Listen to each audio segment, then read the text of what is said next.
post-game press conference. We have our player of the game, Ronald Flavito, and Coach Engel here. And Coach, bad start, down 21 agad kayo.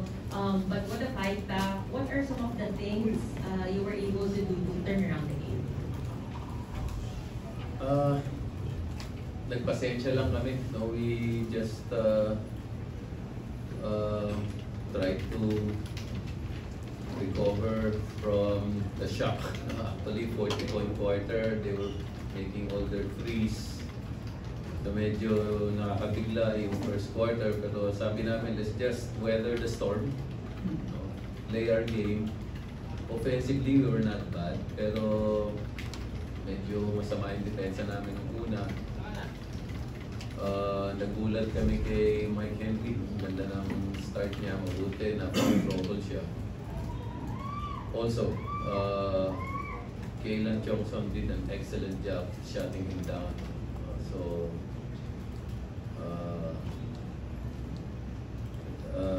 Parang ano rin, no? Parang yung ginawa rin niya kay Justin Brownlee. He was crucial making the stops.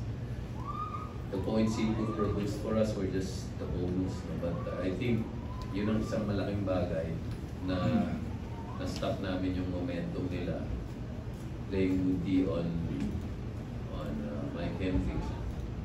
We were also able to contain si Bolik, although marami pa rin siyang ginawa, kaya lang he was not as dominant as he usually will be with the ball. I think yun ang dalawang bagay. We were going into this game looking at how we can manage the game of the import and si Bertoman. Ano naman yan, we were confident about our offense. We know we can get our offense going. I think we were able to play at the pace that we wanted to play. Also, we moved the ball. We moved the ball a lot. We got our open looks. So, konting pasensya lang, darating din na yung offensa. Basta, huwag lang silang masyadong magkakumpiyansa sa offensa nila na nangyari nung first quarter. Coach, you mentioned last game, although nanalo naman kayo, it was an inefficient ball game. This time with this win, are you satisfied? And masasabi mo po siya, effort of them? Yeah, I think mas maganda yung percentages namin this game. Yeah, we were like 55% from the field, and then you were able to 31 assists. So any coach will be happy with 31 assists, and then 38 fast break points. So that's really our objective, is to play fast, share the ball, get a higher percentage of our shots on offense, and then sa depensa naman, make the stops. Yung ginawa ni Kaylan, ginawa ng mga gwardiya namin kay Bolik. I think that's the key. Yung key. Though some of the other guys were making their threes, even their fours. Medyo hindi pa rin kami makalayo noong fourth quarter dahil pumapasok pa rin yung mga 3 at 4 nila. So kahit na nado-dominate namin yung pace, yung bilis ng laro, meron silang pamatay ng sunog when they make their threes, when they make their fours, ang laki ng impact sa laro.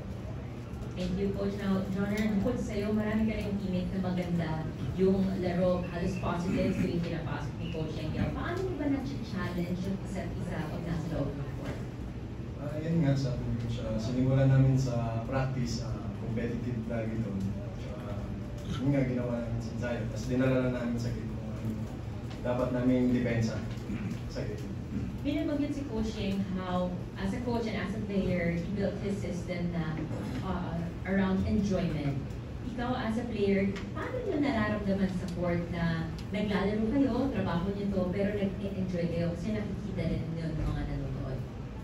Siyempre, yun nga, sabi ni Coach, sinimula namin sa depensa. At saka yung teammate naman namin, lagi silang sumusuporta, kaya lagi kami nag-i-enjoy tuwing kahit mag-mintis kami, nandyan sila. Lagi nilang kami ginagayad kung ano yung mali namin. Doon kami nagbabase sa depensa namin. Kung mag-turnover kami, kami nila Kuya po, ginagayad nila kami kung ano dapat nung gawin sa depensa.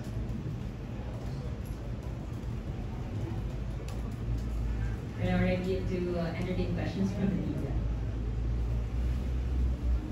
Jonard, congratulations sa best player of the game and also sa most improved player mo. Yun nga, nagka-award ka and coming to this season, anong minu-workout mo na maging mas better kang player. Lalo na ngayon, naka 24 points ka. Through 3 quarters pala, 8 of 8 ka. Yun lang, ang ini-improve pa yung mga depensa ko, tsaka yung shooting ko sa outside. Marami pa rin kulang. Tsaka yun nga yung win-workout ko sa every practice. Tsaka swerte ako sa mga teammate ko kasi credit sa kanila yun. Kung hindi dahil sa kanila, hindi sa mga coaches, hindi ko na makukuha yun. Coach, yung thoughts mo lang kay Jonard na yun na, most improved siya, then he's getting better sa game niya. Si Michael Jonard. Michael Jonard na tag namin dito. Deserving naman siya kasi ang sipag dito sa practice. Tapos kahit sigawan mo, murahin mo, wala sakit niya. So, nagbubunga naman, no? Nagbubunga naman yung ano niya, yung tiyaga niya, magpapasensya niya. Tsaka suportado siya ng mga kasama niya. Yung sinasabi niya na very tight itong group na to. Malakas yung band nila. One reason siguro na you see them share the ball. That's an effect of their camaraderie. You see them support each other. Magkamali sila, magmintis sila, pagalitan po sila. They support each other. Tapos pagdating sa laro, walang naiinggit, walang nagsiselos. Bigyan mo ng playing time, okay sa kanila. Huwag mo bigyan ng playing time, okay din sa kanila. Kahit hindi mo sweldoan mo. Okay. Coach, at 3-0, on top kayo sa Group B. At the early of this group stage, nung una na kayo ng victory, how important it is for you moving down the road? Laking bagay nito, no? Laking bagay nitong good start. Kasi nag-start na kami ng 0-5 eh. Nag-start na kami ng 0-4. Parang nasa ibang mundo kami. Nag-start kami ng 3-0. Parang hindi kami sanay yata sa ganito. Pero nakikita mo, gumaganda yung laro ng mga bata. Tutuwa ako. Sabi ko nga kanina, nag-i-enjoy ako panoorin yung sarili namin laro.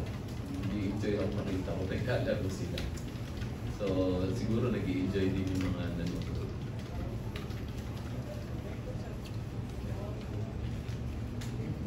That's it for our post-game press conference. Thank you, gentlemen. Congratulations. Salamat.